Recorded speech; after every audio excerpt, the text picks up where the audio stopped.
Cruzeiro jogou uma partidaça ontem. Se o Cruzeiro jogar assim no Campeonato Brasileiro, todo jogo, eu sei que é difícil. Eu compreendo que fazer a marcação, pressão o tempo todo é muito complicado. Dudu eu não concordo muito de ficar no banco, porque o Dudu é participativo. Ah, mas não do jeito que, o Leonardo Jardim pede. Mas Dudu, se ele fizer isso aí, Pascoal, em 15 minutos ele morre. Não, mas 15 minutos ele já não participa mais do jogo. Deixa ele fazer, ué. E aí você vai perder um jogador com 15 minutos? Não é característica do Gabigol, não é característica do Gabigol exercer essa pressão. Sim. O Gabigol é o jogador de ter a bola ou de, estando com a bola, ter companheiros para apoiá-lo. Ele joga no chamado jogo apoiado, né? O Gabigol? O Gabigol só trabalha no jogo apoiado. Só quando tem alguém para apoiar. Joga pra, o jogo finalizado, Pascoal, não é finalizado. Joga para ele finalizar. É isso. Então, ô Zé, o Cruzeiro jogou uma partidaça ontem. Se o Cruzeiro jogar assim no Campeonato Brasileiro, todo jogo, eu sei que é difícil.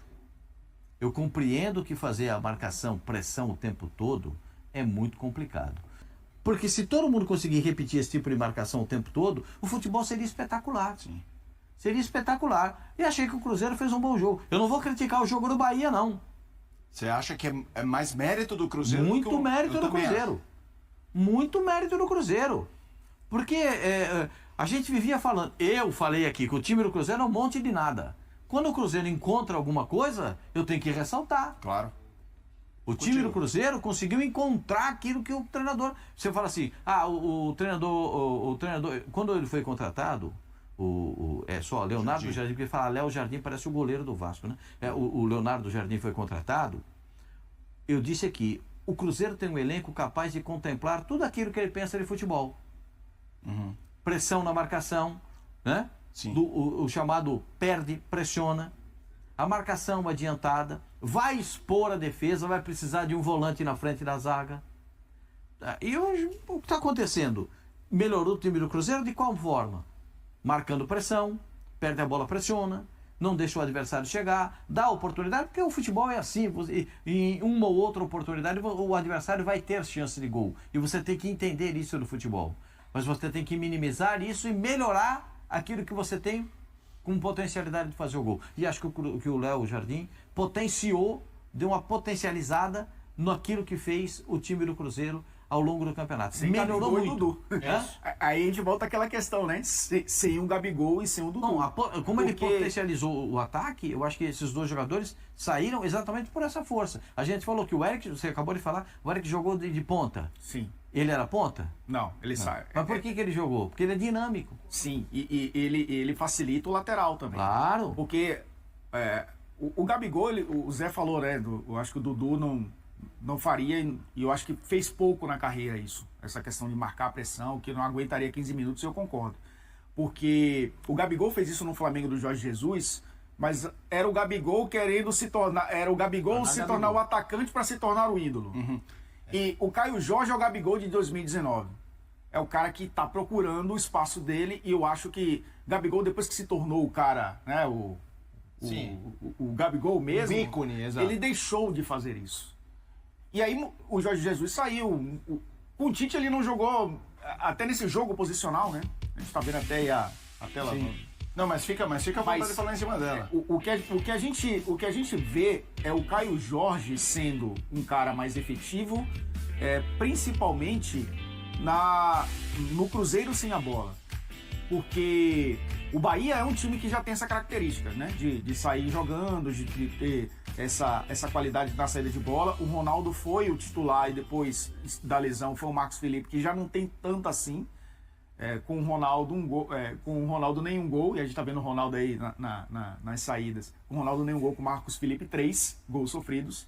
Eu acho que por isso ele foi titular. Mas eu acho que o Caio Jorge ele traz algo que o técnico que foi contratado, porque quando o Gabigol foi contratado era outro, né? Era o Fernando Diniz, e traz o que o Gabigol não oferece, que eu acho que o Caio Jorge traz.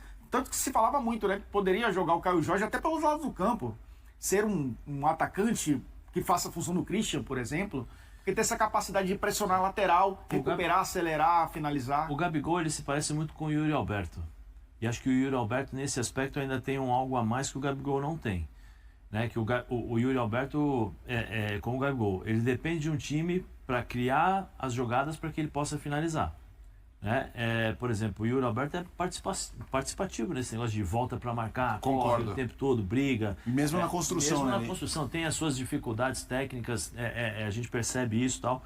E assim, o Gabigol é da mesma forma. É um cara que precisa do time criar as jogadas para ele finalizar. Um dos maiores problemas por ele não ter jogado no Flamengo nesses últimos 2 anos porque os técnicos que passaram pediam uma participação maior dele com a bola, sem a bola também. Porque o futebol, a cada ano que passa, eu vou falar uma coisa que assim, em alguns aspectos ele fica chato, porque não fica tão vistoso, não é mais, é difícil de você encontrar um time que joga aquele futebol bonito, leve. Eu acho que o Flamengo consegue fazer isso, mas você vê, o Flamengo todo mundo corre. Mas a comparação do Gabigol com o Yuri Alberto nesse sentido é que assim, o Gabigol tem dificuldades de jogar de costas pro gol. Ele não consegue. Fazer pivô, ele não consegue. O Yuri Alberto também não. Não se sente. Nessa comparação com o Yuri Alberto. O Yuri Alberto também não consegue fazer isso, tem dificuldades. Né? De fazer um 2, talvez não, o Gabigol tenha uma facilidade maior. Ele é mais técnico que o Yuri Alberto. Para fazer um 2, para fazer a jogada, para criar a jogada. Isso, você vê, o Gabigol sai às vezes para o lado para fazer aquele. Né, ele consagrou o Pedro nesse sentido, de participar. Ele é ponta de origem, né? Na base ele era. Na base, assim. Mas hoje o futebol está pedindo para o Gabigol um aspecto que nos últimos anos ele deixou de exercer, de ter, que é essa participação sem a bola. Essa participação sem a bola, mas você tá maluco, ele tem que só jogar. Não é que ele tem só que jogar, não é? É que os times hoje, os times adversários, eles estão tão físicos e com as questões táticas, eles diminuíram os espaços para esses jogadores. Você vê, o número 9 hoje já está com mais dificuldade para encontrar espaço. O número 10, qual é o número 10 do futebol brasileiro? Alan Patrick. Hoje tem. O Patrick e o Arrascaeta. O Everton Ribeiro também. Everton Ribeiro de vez em quando tal, e o Matheus Pereira. Mas você vê, mas não era aquele número 10 antigamente que a gente tinha, Pascoal. É um número 10 que o Alan Patrick sai para os lados, vai participar mais do jogo. O próprio Arrascaeta hoje também sai um pouquinho. Não é mais aquele só parte técnica, entendeu? Fica só parado. Não tem mais isso. Como o Ganso, por exemplo. Mesmo o Ganso.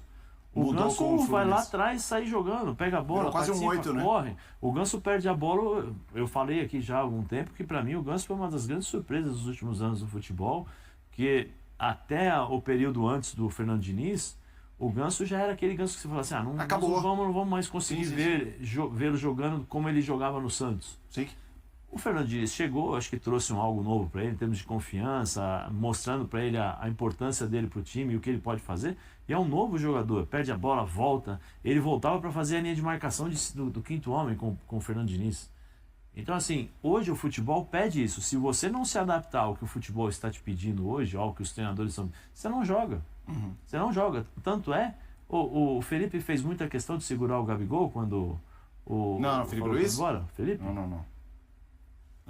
E jogou junto com ele. Falou que é amigo dele. Mas, peraí, eu preciso ver o meu time. Pro meu time, isso aqui não cabe. Caio Jorge divulga o valor que destinará aos garçons do Cruzeiro e fala sobre a escolha dos cobradores de pênalti sem a presença de Gabigol. O camisa 19 perdeu uma penalidade, mas conseguiu balançar as redes 2 vezes na vitória sobre o Bahia. Caio Jorge recebeu a continuidade que desejava do técnico Leonardo Jardim e teve um desempenho positivo nas 2 partidas como titular, marcando 3 gols e conquistando a confiança da equipe técnica, o que teve um impacto financeiro para ele. O atacante revelou que prometeu um pagamento via Pix a quem lhe der assistências nos gols. Jardim explicou as ausências de Dudu e Gabigol no banco de reservas e fez um pedido: se não formos uma família, não venceremos. Já avisei que a cada assistência que eles fizerem, eu vou enviar um Pix para eles, R$600 para cada um. No confronto contra o Bahia, as assistências foram de Christian e Lucas Silva, enquanto Kaique forneceu o passe para Caio Jorge no empate contra o São Paulo. Isso significa um custo, ou investimento de R$1.800 para o atacante. O jogo contra o Bahia estava prestes a marcar o primeiro hat-trick de Caio Jorge pelo Cruzeiro. Antes dos 2 gols, ele perdeu um pênalti. Ele ficou encarregado da cobrança devido às faltas de Gabigol e Willian na equipe titular. De acordo com Caio, o desempenho nos treinos fez com que ele e Fabrício Bruno fossem designados como cobradores na ausência do camisa 9 e do lateral direito. O batedor seria eu ou Fabrício. Ele também se apresentou, mas Matheus Pereira e Lucas Romero conversaram e decidiram passar a bola para mim. Não posso me esconder. Um atacante não deve temer perder um pênalti. Estou aqui para enfrentar essa pressão. Esta foi a segunda penalidade cobrada por Caio Jorge como jogador do Cruzeiro. No ano anterior, ele a desperdiçou contra o Internacional no Brasileirão e foi vaiado pela torcida. Logo depois, recuperou-se e terminou a temporada em alta, marcando 5 gols e tendo um papel importante na campanha que levou à final da Comebol Sul-Americana. E aí, galera? O que acharam? Deixem nos comentários. Não se esqueçam de deixar o like e de se inscreverem no canal e acionar o sininho para receber as notificações. Até mais, Nação Celeste! Vamos pra frente!